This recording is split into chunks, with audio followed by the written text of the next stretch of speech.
So our aim here are manifold. In permaculture, we like to say we're stacking functions. So the purpose of creating this shape here, this spiral, which was inspired by an ancient Peruvian design that was used, I think, for recharging wells in a dry landscape, is to first and foremost recharge groundwater. This is the lower end of a small watershed or a sub-watershed, and as a lot of water comes through here in a good rain, we could get a 3.5 inch rain in a couple of hours. And so we have a river-sized flow coming through here. So causing the water to drop into where it's naturally flowing now in a stabilized way, using masonry and rock on the back upright areas to stabilize that. We'll be putting flat stones on the seeding part with Muhlenbergia, a native small grass that we're growing here to plug in, and that will actually hold that really well together.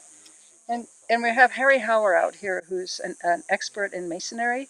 He's here teaching some of our staff, our intern, and some glorious volunteers, and a visitor from England who's Irish.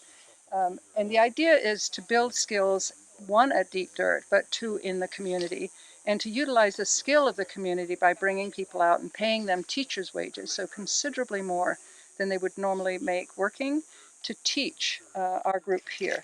And then the group will be able to continue and practice by doing this project, by finishing it. So we're stacking many things into that.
Of this particular spiral is a gathering place. We have a lot of youth come. Sometimes our groups are 40 children and staff, and so that's a lot of people to sit in a circle.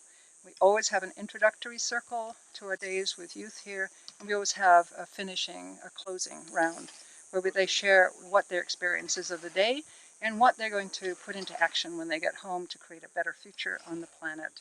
And this will become that place for them to sit.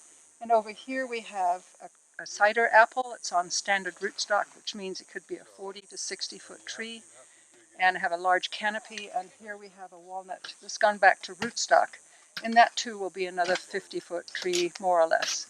So they will create a canopy, a shady canopy over this during the hot time of the year.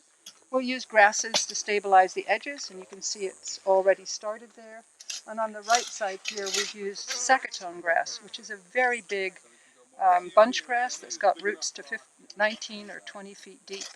And that's going to hold this edge, which could be the flushing edge for that water that's overflowing, if we get to that overflow, which would be very, very exciting.